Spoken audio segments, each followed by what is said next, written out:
Adam Tools, another narrow defeat. Adam, how do you assess that 90 minutes?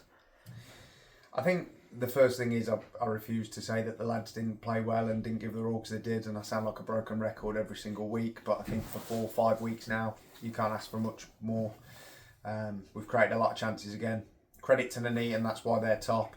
They've scored 2 just through smarts, and then they've closed us out, but the entirety of the game in the second half especially was played in their half.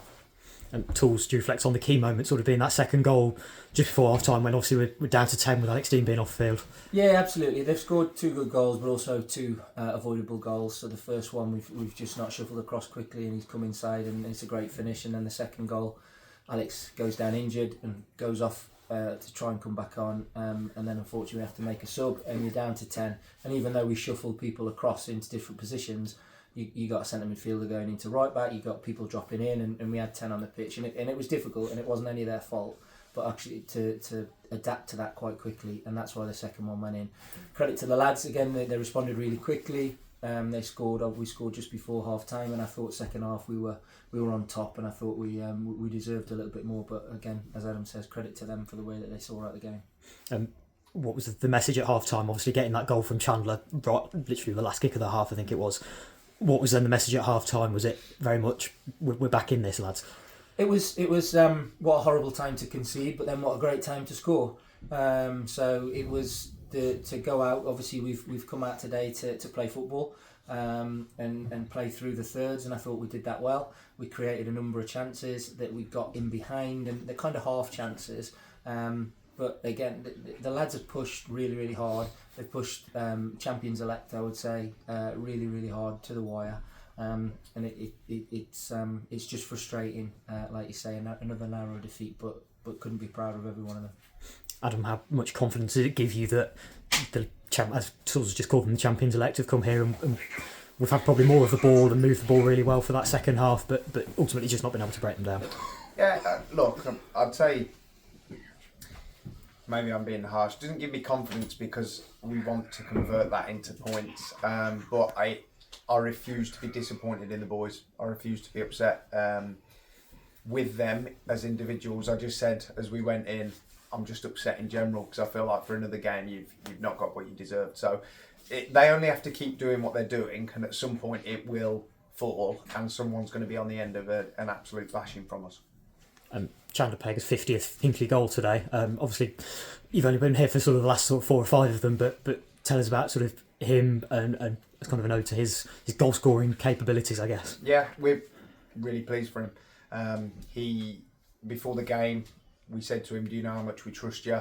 I think it's very easy to look at the chances at Ayleston and go, "That should be better." Actually, you're getting in the really right areas and really good areas. And pleased for him and Brady to link up and concede.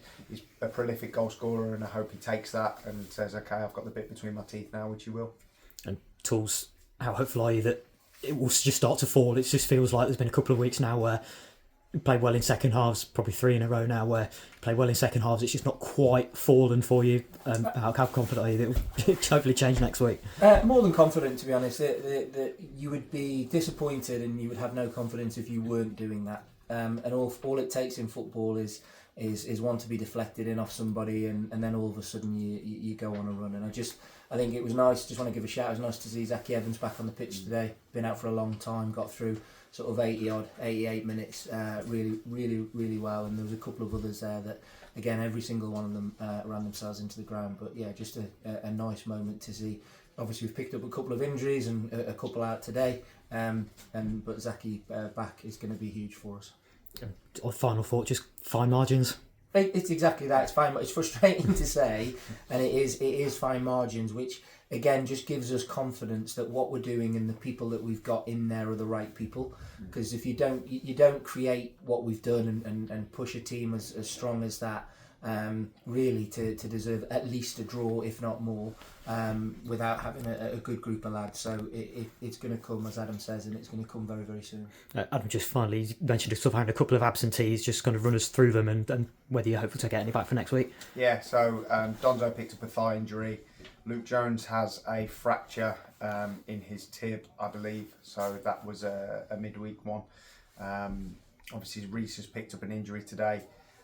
So we're obviously going to, as we have all season, look to bring in one or two, and obviously that causes disruption and means that you can get a lack of stability out there. But yeah, there's the updates.